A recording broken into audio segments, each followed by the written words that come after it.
नमस्ते एंड राधे राधे। मैं प्रीति हूँ और मैं बताती हूँ लॉ ऑफ अट्रैक्शन के बारे में, करती हूँ मैं चक्र हीलिंग। जब भी हम अकेले बैठे रहते हैं, अकेले, कोई साथ नहीं होता और बहुत सारे लोगों को डर भी लगता है कि वो अकेले नहीं रह सकते।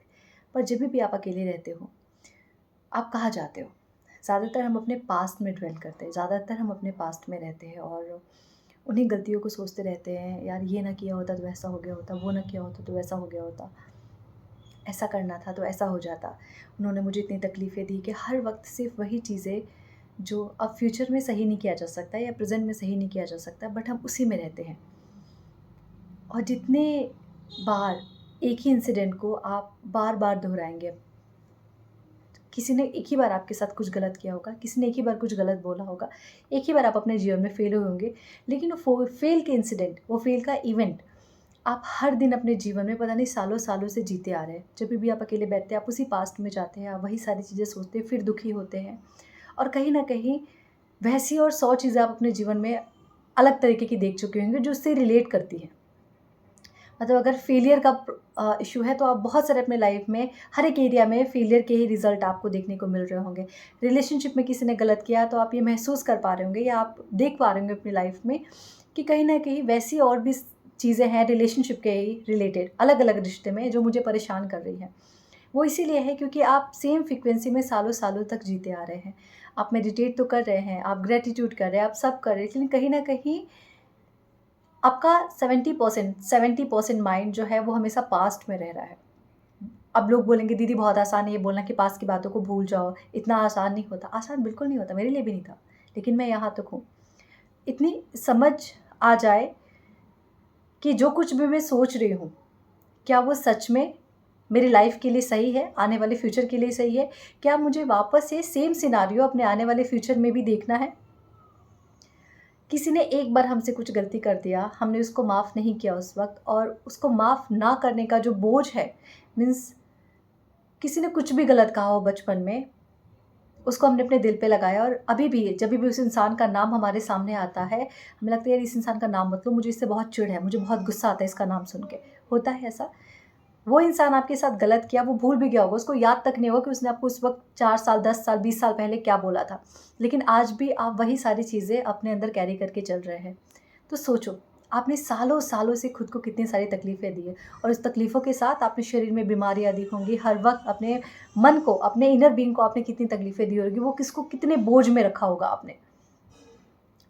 लोगों को माफ़ इसलिए मत करो बिकॉज़ उन्हें माफ़ क्यों करूँ मैं? उन्होंने ऐसे कुछ नहीं किया कि मैं उनको माफ़ कर दूँ या उन्होंने मेरे साथ बहुत बुरा किया। माफ़ इसलिए करो क्योंकि आपका इनर बीइंग आपसे बोल रहा है कि मैं और बोझ तले नहीं रह सकता। मुझे आज़ादी चाहिए, मुझे फ्रीडम पसंद है और आप फ़ॉरगिव ना करके अपनी फ्रीडम को ख़त्म कर रहे हो। सालों-सालों से आप एक इंसान के कैद में हो और आपको पता तक नहीं है। आप एक इमोशन के कैद में हो और आपको पता तक नहीं है। माफ़ इसलिए करो क्योंकि जीवन में खुद को सुकून चाहिए, शांति चाहिए और लाइफ़ में ग्रोथ करना है। और माफ़ करना कैसे है? थोड़ी देर खुद के साथ बैठना है, आराम से बैठना है, बिल्कुल तसल्ली के साथ। 5-10 मिनट का टाइम मैंने एक शांति सी जगह पे, आपको कुछ नहीं है तो आप बाहर चले जाओ, किसी पार्क में चले जाओ अगर आस-पास कोई, बट वहाँ जब भी जाके बैठना है, खड़े नहीं रहना, चलना नहीं है, बैठना है। जस्ट आस्क योरसेल्फ कि मैं उस इंसान को माफ़ क्यों नहीं कर पा रही? सालों पहले जो मेरे साथ हुआ या जो उसने मुझे बोला या जो कहा या जो किया, जो धोखा दिया, जो भी किया, ब्लेम गेम किया, जो भी, उसने उस वक़्त किया और वो वहाँ मेरी लाइफ़ से चला गया। बट उस इमोशन को मैं आज तक कैरी कर रही हूँ और उसको लेके मैंने खुद को कितनी बार तकलीफ़ें दी हैं।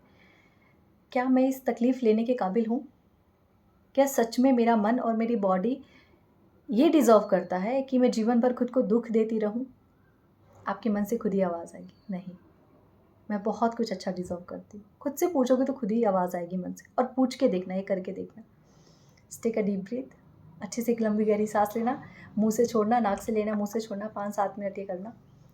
सुना I am sorry my dear self, I am really sorry. सालों तक मैंने तुमको जिस कैद में बांध के रखा था, जिस इंसान के कैद में बांध के रखा था, जिस इमोशन के कैद में बांध के रखा था कि मैंने इतने सालों तक तुम्हें कभी फ्रीडम दी ही नहीं। इतने सालों तक जो मैंने उस परेशानी से आज मैं तुमको आज़ाद करती हूँ। I am sorry my dear self. इतने टाइम तक तुम्हें इतना कैद में कर रखने के लिए, इतनी तकलीफ़ें देने के लिए, इतने आँसू देने के लिए, अपनी बॉडी को इतना परेशान करने के लिए आई एम रियली सॉरी। आप सिर्फ़ इतना बोलना और चाहे तो इस वीडियो को आँख बंद करके सुन लेना। अपने आप आपको इतना रोना आएगा, इतना रोना आएगा, जैसे पता नहीं अंदर क्या था जो नहीं निकल रहा था, जो अब आज़ाद होना चाहता है, फ्रीडम चाहता है। लाइफ में जो कुछ हुआ उसकी रिस्पॉन्सिबिलिटी खुद लेना सीखो। जो किया है वो आपने क्रिएट किया है। मेरी आदत थी कि मैं पढ़ाई में बहुत टॉपर नहीं थी, एवरेज थी, मतलब फेल भी नहीं होना है कि बहुत टॉप भी नहीं करना, 10 पोजीशन पे रहती थी हमेशा। तो जब भी मेरी लाइफ में मैं जब क्लासेस में थी अपने स्कूल टाइम पे और मेरे मार्क्स कम आते थे, तो आई एक्सेप्ट इट ना, मुझे एक्सेप्ट कर लेना चाहिए कि हाँ, मैंने ही पढ़ाई नहीं करी, पेपर चाहे जैसा भी है, अगर मैंने अच्छी पढ़ाई करी होती तो मार्क्स अच्छे ही आते। बट मैं हमेशा मम्मा को आके बोलती थी, मम्मी मेरे से कम तो इसके भी तो आए हैं ना, वो उसके पेपर भी तो ख़राब थे, वो टॉपर था उसके तो सिर्फ इतने ही आए, उसके भी ज़्यादा आने चाहिए थे, पेपर ही बहुत हार्ड था मम्मा। बट मन ही मन में ये जानती थी कि गलती तो मेरी है, मैंने पढ़ाई नहीं करी, लेकिन उस चीज़ को मैं स्वीकार नहीं करती थी। हम ताउम्र अपने साथ भी यही करते हैं। बहुत सारी गलतियाँ हमसे भी हो रहती हैं। बहुत सारे इंसान हमारे साथ गलत करते हैं, लेकिन फिर भी हम उनको छोड़ने को राज़ी नहीं होते, क्योंकि हम एक्सेप्टेंस नहीं है हमारे अंदर। एक्सेप्ट कर लो, सिचुएशन को एक्सेप्ट कर लो, इमोशन को एक्सेप्ट कर लो, जो चल रहा है लाइफ में उसको एक्सेप्ट कर लो एंड देन उसको बदलने की कोशिश करो। हम एक्सेप्टेंस ही नहीं लाते। प्रॉब्लम ये कि हम चीज़ों को स्वीकार ही नहीं करते। हमारे साथ गलत हो रहा है हम तो भी स्वीकार नहीं करते। हम किसी के साथ गलत करें हम तो भी स्वीकार नहीं करते। हम फेल होते उस फेलियर को एक्सेप्ट नहीं करते। फेलियर को एक्सेप्ट करेंगे तभी तो नया रास्ता दिखेगा, लेकिन हम उन चीज़ों को एक्सेप्ट ही नहीं करते।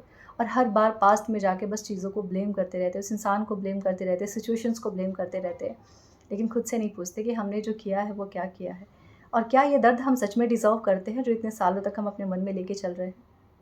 Just ask yourself and forgive yourself for the everything.